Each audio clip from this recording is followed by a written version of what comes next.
ಮತ್ತೆ ಒಮ್ಮೆ ನಂದಿ ಕೋಲ್ಗತೆ ಏನು ಹೊಳ್ಳಂಗಿಲ್ಲ. ಹಾಸಿಗೆ ಮೇಲೆ ಕುಂಡಿರ್ತೀರಿ, ಹಾಸಿಗೆ ಮೇಲೆ ಏನು ಕುಂಡಿರ್ತೀರಲ್ರಿ ಇವ ಕುಂತಾಗಣ ಏನೂ ಕೆಲಸ ಇರಂಗಿಲ್ಲ, ಸೊಮ್ಮ ಕುಂತಿರ್ತೀರಿ. ಮಲ್ಕೊಳ್ಳೋಕ್ಕಿಂತ ಮೊದಲು ಏನು ಕುಂತಿರ್ತಿರಲ್ಲ, ಆಗ ಒಂದಿಟ್ಟು ಚಪ್ಪಗಲ್ ಹಾಕಿ ಕೈ ಮೇಲೆ ಕೈ ಇಟ್ಟ, ಹೇ ಪರಮಾತ್ಮ, ಹೇ ಪಾಂಡುರಂಗ, ಹೇ ಬಸವಣ್ಣ, ಹೇ ಸಿದ್ಧಾರೂಢ, ಒಂದು 5 ಸಾರಿ ಕಣ್ಣು ಮುಚ್ಚಿ ಭಗವಂತನ ನಾಮಸ್ಮರಣೆ ಮಾಡಿ ಆರಾಮ ಮಲ್ಕೊಂಬಿಡ್ರಿ. ಆರಾಮ್ ನಿದ್ದೆತ್ತದ ರೀ, ಆರಾಮ ನಿದ್ದೆತ್ತದ. ಇವತ್ತಿನಿಂದ ಮಾಡ್ತೀರಿವ? ಇದೇನು ದೊಡ್ಡದಿಲ್ಲ ನೋಡ್ರಿ, ಏನದ ಕೆಲಸದು? ಏನು ನೀವೇನು ತಾಸು ತಕ ಮಾಡೋದು ಬೇಡ. ಮತ್ತು ನಮಗೆ ನೀವು ಒಂದು ತಾಸು ತಕ ಶಿವಾಯನ್ಮಾ ಬೇಡ ನಮಗೆ, ಅದೇನು ಬೇಡ. ಭಕ್ತಿಯಿಂದ, ಪ್ರಾಮಾಣಿಕ ಮನಸ್ಸಿನಿಂದ, ಪ್ರಾಂಜಲ ಮನಸ್ಸಿನಿಂದ ಅವನ ಮ್ಯಾಗ ನಂಬಿಕೆ ಇಟ್ಟ ಏನು ಕುಂತಿರ್ತೀರಿ ಹಾಸಿಗ್ಯಾಗ, ಕುಂತ ಟೈಮ್ದೊಳಗೆ ಚಪ್ಪಗಾಲ ಹಾಕಿ ಕೈ ಮೇಲೆ ಕೈ ಇಟ್ಟು ಬರೇ ಒಂದು 5 ಸಾರಿ ಹೇ ಪರಮಾತ್ಮ, ಹೇ ಪಾಂಡುರಂಗ, ಹೇ ಸಿದ್ಧಾರೂಢ ಇಷ್ಟ ಅಂದ ಆರಾಮ್ ಮಲ್ಕೊಂಬಿಡ್ರಿ, ಸಾಕು. ಮತ್ತೇನು ಮಾಡಬೇಡ್ರಿ. ಮತ್ತು ಮುಂಜಾನೆ ಹೇಳ್ತಿರಲ್ರಿ ಮುಂಜಾನೆ. ಮತ್ತೆ ಏನು ರೀ ಸ್ವಾಮಿ ಹೇಳ್ಬೇಕಲ್ಲ, ಮತ್ತೇನು ಏನು ಮಕ್ಕೊಂಡವ್ರು ಅಲ್ಲೇ ಗಪ್ಪ ಮಕ್ಕೊಂಡ ಬಿಡು, ನಾನು ಹೇಳ್ಬೇಕಲ್ರಿ. ಬರೋಬರಿ ಹೇಳ್ತೀರಿ, ಯಾಕಂದ್ರೆ ಹೇಳ್ಬೇಕಾದ್ರೂ ಭಗವಂತನ ಕೃಪಾ ಬೇಕ್ರಿ. ಅದಕ್ಕೆ ಅವ್ನು ನೆನೆಸತ್ತೆ ಹೇಳಾಗತ್ತೇನ. ಎದ್ದು ಕೂಡಲೇ ನೀವೇನು ಮಾಡ್ಬೇಕು, ಏನು ಎದ್ದು ಕುಂತಿರ್ತಿರಲ್ಲ ಹಾಸಿಗ್ಯಾಗ ಕುಂತಲ್ಲೇನ ಅಲ್ಲೇ ಮತ್ತೆ ಚಪ್ಪಗಾಲ ಹಾಕಿ ಕಣ್ಣು ಮುಚ್ಚಿ, ನಿದ್ದೆ ಮಾಡಂಗಿಲ್ಲ, ಮತ್ತು ಕಣ್ಣು ಮುಚ್ಚಿ ಎದ್ದು ಕುಂತು ಕಣ್ಣು ಮುಚ್ಚಿ ಕೈ ಮೇಲೆ ಕೈ ಇಟ್ಟು, ಹೇ ಪರಮಾತ್ಮ, ಹೇ ಪಾಂಡುರಂಗ, ಹೇ ಸಿದ್ಧಾರೂಢ, ನಿನ್ನ ದಯದಿಂದ ಎದ್ದನಿಪ ನಾ ಇವತ್ತು. ಮತ್ತು ಅವನ ದಯಾ, ಅವನ ಕೃಪಾ ಐತಂತ ನಾವು ಹೇಳ್ತೀವ್ರಿ. ಅವನ ದಯಾ ಇರಲಿಲ್ಲ ಅಂದ್ರೆ ಹೇಳಂಗಿಲ್ಲ. ಎಷ್ಟೋ ಅಲ್ಲೇ ಗಪ್ಪ ಆಗಿರ್ತಾವ ನೋಡಿರಿಲ್ಲ. ಮಕ್ಕೊಂಡವ್ ಎದ್ದೇ ಇಲ್ರಿ ಅಂತೀವಿಲ್ಲ ನಾವು. ಮಕ್ಕೊಂಡವ್ ಗಪ್ಪ ಮಕ್ಕೊಂಡನ್ರಿ, ಅಲ್ಲೇ ಹಾರ್ಟ್ ಆಗ್ಯದ ರೀ, ಅಲ್ಲೇ BP ಲೋ ಆಗ್ಯದ ರೀ, ಮಕ್ಕೊಂಡವ್ ಎದ್ದೇ ಇಲ್ರಿ. ನಿನ್ನೆ ಚಂಜಿ ಮಾಡ ಏನು ಮಾತಾಡಿ ಮಲ್ಕೊಂಡನ ಅಟ್ಟ ನೋಡ್ರಿ, ಹೊಳ್ಳಿ ಒಂದು ಮಾತು ಚಾಲು ಹಾಕಾವ್ ನೋಡ್ರಿ. ಅವನ ದಯಾ ಐತಂತ ಹೇಳ್ತೀವ್ರಿ ನಾವು, ಅವನ ಕೃಪಾ ಐತಂತ ನಾವು ಹೇಳ್ತೀವಿ. ಅದಕ್ಕೆ ಮಲ್ಕೊಳ್ಳುವಾಗ ಅವನ ನೆನೆಸಿ ಮಲ್ಕೊಳ್ಳೋನು, ಏಳುವಾಗ ಹಾಸಿಗೆ ಮೇಲೆ ಕುಂತ, ಹೇ ಪರಮಾತ್ಮ ನಿನ್ನ ದಯಾ ಐತಪ್ಪ, ನಾನು ನಿನ್ನ ದಯದಿಂದ, ನಿನ್ನ ಕೃಪಾದಿಂದ ನಾನು ಎದ್ದಿನೇ ಪರಮಾತ್ಮ. ಇವತ್ತು ನನ್ನ ಕಡೆಯಿಂದ ಪಾಪ ಮಾಡಿಸ್ಬೇಡಪ್ಪ ದೇವರ, ಇವತ್ತು ನನ್ನ ಕಡೆಯಿಂದ ಯಾರ ಮನಸ್ಸಿಗೂ ನೋವಾಗಲಾರ್ದಂಗೆ ಮಾಡಪ್ಪ ದೇವರ, ನನಗೆ ಹಂಗೆ ಆಶೀರ್ವಾದ ಮಾಡಪ್ಪ, ಅಂಥ ಬುದ್ಧಿ ಕೊಡಪ್ಪ ದೇವರ. ಇವತ್ತು ನನ್ನ ಕಡೆಯಿಂದ ಯಾರ ಕಣ್ಣಾಗೂ ಒಂದು ಹನಿ ನೀರು ಬರಬಾರ್ದು ನೋಡಪ್ಪ ದೇವರ, ಯಾರ ಮನಸ್ಸಿಗೂ ನನ್ನಿಂದ ನೋವಾಗಬಾರ್ದು ನೋಡಪ್ಪ ದೇವರ ಅಂತ ಒಂದು 4-5 ಸಾರಿ ನೆನೆಸರಿ, ನಿಮ್ಮ ಕೆಲಸ ಚಾಲೂ ಮಾಡಿರಿ. ಆವತ್ತಿನ ದಿನ ನಿಮ್ಮ ಆಯುಷ್ಯದೊಳಗೆ, 100 ವರ್ಷದ ಆಯುಷ್ಯದೊಳಗೆ ಆ ಒಂದು ದಿನ ಸುವರ್ಣಾಕ್ಷರಗಳಲ್ಲಿ ಬರೆದಿಡ್ತಕ್ಕಂಥ ದಿನ ಆಗತ್ತದ ತಾಯಂದಿರ ನಿಮ್ಮ ಆಯುಷ್ಯದೊಳಗೆ. ಅದಕ್ಕೆ ಅವನೇನು ಮಾಡ್ರಂತಂದ್ರೆ, ಎದ್ದು ಕೊಳ್ಳೆ ಮಲ್ಕೊಂಡಾಗ ಇವತ್ತಿನಿಂದ ಚಾಲೂನ ಮಾಡ್ಬೇಕು. ನೀವು ಮಾಡ್ತೀರಿ? ಇದೇನೇನು ರೊಕ್ಕಿಲ್ಲ, ರೂಪಾಯಿ ಇಲ್ಲ, ಏನು ಧ್ಯಾನ ಮಾಡೋಕ್ಕೆ ಏನು ರೊಕ್ಕಿಲ್ಲ ನೋಡ್ರಿ. ಸೋಮ ಹಾಸಿಗೆ ಕುಂತಾಗ ಮತ್ತು ಒಂದೊಂದು ಗಂಡುಗಳು ಬೇಯ್ತಿರ್ತಾವ್ರಿ. ಅವ್ರಿಗೇನು ಅಂಜಕ್ಕೆ ಹೋಗ್ಬೇಡ ನೀವು. ಅವ್ರು ನಿದ್ದೆ ಮಾಡಾಕತ್ತಿ ನೀವು ಮಕ್ಕೊಣಿ ಅಲ್ಲ, ನೀವು ಮಕ್ಕೋ ಅಂತ ತಿಳ್ಕೊಂಡು ಅವ್ನು ಮಣಗಿಸಿ ನೀವು ಒಂದು 5 ನಿಮಿಷ ಅವನು ಯಾರೋ ಸ್ವಾಮಿ ಬಂದಿದ್ದಂತ ತಾಸು ತಕ ಕುಂತಾಳಿ ಇಲ್ಲಿ ಕಣ್ಣು ಮುಚ್ಕೊಂಡು ಮಕ್ಕೋ ಅಂತಿರ್ತಾವ. ಅದ್ರ ಮಾತು ಕೇಳಬೇಡ ನೀವು. ಕಣ್ಣು ಮುಚ್ಕೊಂಡು ಒಂದು ತಾಸ, ಒಂದು ಅರ್ಧ ತಾಸು, ಒಂದು 5 ಸಾರಿ ಕಡಿಕೆ ನಾಮಸ್ಮರಣೆ ಮಾಡಿ ಮಲ್ಕೋರಿ. ಭಗವಂತ ನೀವು ಏನು ಬೇಡ್ತಿರಲ್ಲ ಅದನ್ನು ಕೊಡ್ತಾನ್ರಿ ಇವ.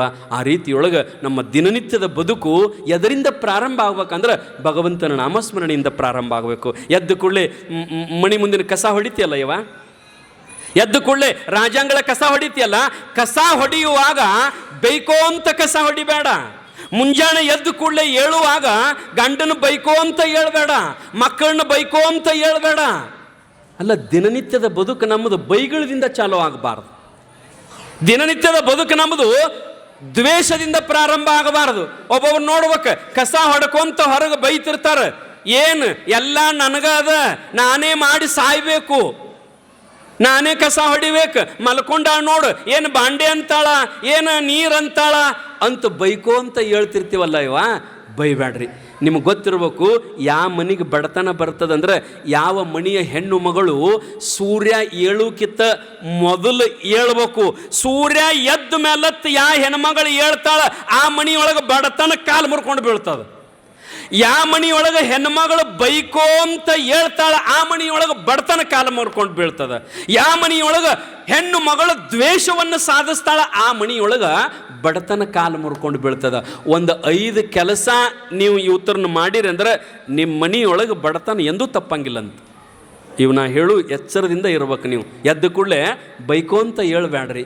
ಏನು ಮಾಡ್ರಿ, ಹೊರಗೆ ಕಸ ಹೊಡಿತೀರಲ್ಲ, ಹೊರಗೆ ಕಸ ಹೊಡೆಯುವಾಗ ಕೃಷ್ಣನ ನೆನೆಸ್ರಿ, ರಾಮನ ನೆನೆಸ್ರಿ, ಸಿದ್ಧಾರೂಢನ ನೆನೆಸ್ರಿ. ಹೇ ಸಿದ್ಧಾರೂಢ, ನಿನ್ನ ದಯದಿಂದ ಎದ್ದಿನಪ್ಪ, ಇದು ನನ್ನ ಮಣಿಯಲ್ಲ ನಿನ್ನ ಮಣಿ ಅಂತ ತಿಳ್ಕೊಂಡು ನಿನ್ನ ಅಂಗಳ ಕಸ ಹೊಡೆಯಕತ್ತೇನೆ ದೇವ್ರ ಅಂತ ಅವನ ಮಣಿ ಅಂತ ಕಸ ಹೊಡೀರಿ, ಅವನ ಮಣಿ ಅಂತ ನೀರು ಹೊಡೀರಿ, ಅವನ ಮಣಿ ಅಂತ ರಂಗೋಲಿ ಹಾಕಿರಿ. ಯಪ್ಪ ನಾನು ನಿನ್ನ ಸೇವಾ ಮಾಡಾಕತ್ತೀನಿ, ಈ ಮಣಿ ನಿಂದದ, ಈ ಮಣಿಯೊಳಗಿನ ಸಾಮಗ್ರಿ ನಿನ್ನೋದಾವ, ನಾನು ನಿನ್ನ ಸೇವಾ ಮಾಡಾಕತ್ತೀನಿ ಪರಮಾತ್ಮ ಅಂತ ತಿಳ್ಕೊಂಡ ಭಗವಂತ ನಾಮಸ್ಮರಣೆ ಮಾಡ್ಕೊಂತ ಕಸ ಹೊಡೀರಿ. ನಿಮ್ಮ ಸಲುವಾಗಿ ಅಡಿಗೆ ತಯಾರು ಮಾಡಬೇಡ್ರಿ, ನಿಮ್ಮ ಸಲುವಾಗಿ ಗ್ಯಾಸ್ ಹೊತ್ತಿಸಬೇಡ್ರಿ. ನೀವು ಯಾರ ಸಲುವಾಗಿ ಅಂತಂದ್ರೆ ಸಿದ್ಧಾರೂಢಗ, ಬಸವಣ್ಣಗ, ಶ್ರೀರಾಮನಿಗೆ, ಕೃಷ್ಣನಿಗೆ, ಪರಮಾತ್ಮನಿಗೆ, ಬಂದು ಜೋಗಿಗಳಿಗೆ, ಬಂದು ಜಂಗಮರಿಗೆ ಅಡಿಗೆ ತಯಾರು ಮಾಡ್ತಾನಂತ ತಯಾರು ಮಾಡ್ರಿ. ಅವ ನಿಮ್ಮ ಸಲುವಾಗಿ ಅಂತ ಕುದಿಸಬೇಡ್ರಿ, ನಿಮ್ಮ ಸಲುವಾಗಿ ಅಂತ ತಿಳ್ಕೊಂಡು ಅನ್ನ ಮಾಡಬೇಡ್ರಿ. ನೀವು ಮಾಡಿದ ಅನ್ನ ಪ್ರತಿ ದಿವಸ ಒಂದು ತುತ್ತರ ಯಾಕೊಲ್ಲಕತ್ತ ಹೊರಗೆ ಹೋಗ್ಬೇಕು, ಒಂದು ತುತ್ತರ ಯಾಕೊಲ್ಲಕತ್ತ ಹೊರಗೆ ಹೋಗ್ಬೇಕು, ಮಠಕ್ಕೆ ಹೋಗ್ಬೇಕು, ದೇವಸ್ಥಾನಕ್ಕೆ ಹೋಗ್ಬೇಕು. ನಿಮ್ಗೆ ಗೊತ್ತಿರ್ಬೇಕು. ಒಂದು ಮಾತು ಅಂತೀರಿ ನೋಡ್ರಿ ನೀವು ಮೇಲೆ ಮೇಲೆ ಏನಂತೀರಿ ಅಂತಂದ್ರೆ, ಆ ಮನ್ಯಾಗ ಏನು ರೊಟ್ಟಿ ಮಾಡ್ತೀರಲ್ಲ, ಮೊದಲನೇ ರೊಟ್ಟಿ ಮನಿ ಹಿರಿ ಮಗ ತಿನ್ನಬಾರ್ದು ಅಂತೀರಿ ನೋಡ್ರಿ. ನೀವು ಅಂತೀರಿಲ್ರಿ, ಮೊದಲು ಮಾಡಿದ ರೊಟ್ಟಿ ಮನಿ ಹಿರಿ ಮಗ ತಿನ್ನಬಾರ್ದಂತ. ಯಾಕೆ ತಿನ್ನಬಾರ್ದು ರೀ? ಏನು ತಿಂದ್ರೆ ಸಾಯ್ತಾನ ನಾವು? ಏನದ್ರಾಗ ವಿಷ ಹಾಕಿರ್ತೀರೇನು? ಯಾಕೆ ತಿನ್ನಬಾರ್ದಂತೀರಿ? ಯಾಂಬಲ್ರಿ ಸ್ವಾಮಿ, ನಮಗರ ಏನು ಗೊತ್ತರಿ, ಮನೆಯವ್ರು ಹಂಗೆ ಹಿಂದಿನವ್ರು ಹೇಳ್ಕೊತ ಬಂದಾರ, ನಾವು ಹಂಗೆ ಮುಂದಿನವ್ರು ಹೇಳ್ಕೊತೋಕಿವು. ಏನಂತಂದ್ರೆ ಮೊದಲನೇ ರೊಟ್ಟಿ ಮನಿ ಹಿರಿ ಮಗ ತಿನ್ನಬಾರ್ದು. ಯವ್ವ, ಮೊದಲನೇ ರೊಟ್ಟಿ ಮನಿ ಹಿರಿ ಮಗ ಅಟ್ಟ ಅಲ್ಲ, ಮನ್ಯಾಗ ಯಾವ ಮಗನೂ ತಿನ್ನಬಾರ್ದು ಅದನ್ನು. ಮನ್ಯಾಗಿನ ಮೊದಲನೇ ರೊಟ್ಟಿ, ಮನ್ಯಾಗ ಮಾಡಿದ ಮೊದಲನೇ ರೊಟ್ಟಿ ಮನ್ಯಾಗ ಯಾವ ಮಗನೂ ತಿನ್ನಬಾರ್ದು. ಯಾಕಂದ್ರೆ ಆ ಮೊದಲನೇ ರೊಟ್ಟಿ ಮಠಕ್ಕೆ ಬರಬೇಕು, ಮೊದಲನೇ ರೊಟ್ಟಿ ಜಂಗಮನಿಗೆ ಹೋಗ್ಬೇಕು, ಮೊದಲನೇ ರೊಟ್ಟಿ ದೇವಸ್ಥಾನಕ್ಕೆ ಬರಬೇಕು. ಅದಕ್ಕೆ ಮನಿ ಹಿರಿ ಮಗ ತಿನ್ನಬಾರ್ದಂತ ನೇಮದ ರೇವಾದನ. ಮನ್ಯಾಗ ಯಾರೂ ತಿನ್ನಬಾರ್ದು. ದೇವಸ್ಥಾನಕ್ಕೆ, ನೈವೇದ್ಯಕ್ಕೆ, ಬಡವರಿಗೆ, ಜೋಗಿಗಳಿಗೆ, ಜಂಗಮರಿಗೆ ಒಂದು ತುತ್ತ ಅನ್ನ ಪ್ರತಿನಿತ್ಯ ಹೊರಗೆ ಹೋಗ್ಬೇಕಂತ.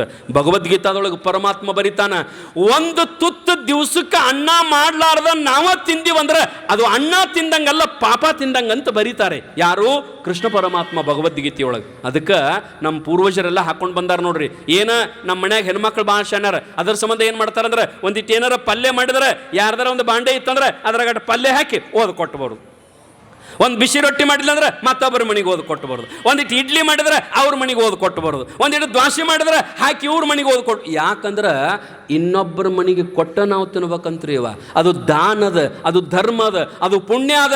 ಆ ಒಂದ ದ್ವಾಸಿಯನ್ನು ಕೊಟ್ಟಿರ್ತೀರಲ್ಲ, ಅದು ನಿಮ್ಮನ್ನು 1000 ವರ್ಷ ಕಾಪಾಡ್ತದ. ನೀವು 1000 ತಿಂದ್ರೂ ಅದು ನಿಮ್ಮನ್ನು ಕಾಪಾಡಂಗಿಲ್ಲ. ಏನು ದಾನ ಮಾಡಿರ್ತೀರಲ್ಲ, ಏನು ಧರ್ಮ ಮಾಡಿರ್ತೀರಲ್ಲ, ಅದು ನಿಮ್ಮನ್ನು ಕಾಪಾಡ್ತದ ತಾಯಂದಿರ. ಅದಕ್ಕೆ 12ನೇ ಶತಮಾನದ ಶರಣರು ದಾಸೋಹದ ಬಗ್ಗೆ ಭಾಳ ಚಂದ ಹೇಳ್ಯಾರ ಬಸವಣ್ಣವರು. ಆ ದಾಸೋಹದ ವಿಷಯವನ್ನು ಮತ್ತೆ ನಾಳೆ ನೋಡೋಣ ಅಂಥೇಳಿ ವಾಗ್ರೂಪ ಸೇವೆಗೆ ವಿರಾಮ ಮಾಡೋಣ. ಸಾಂಬ ಜಯ ನಮ ಪಾರ್ವತಿ.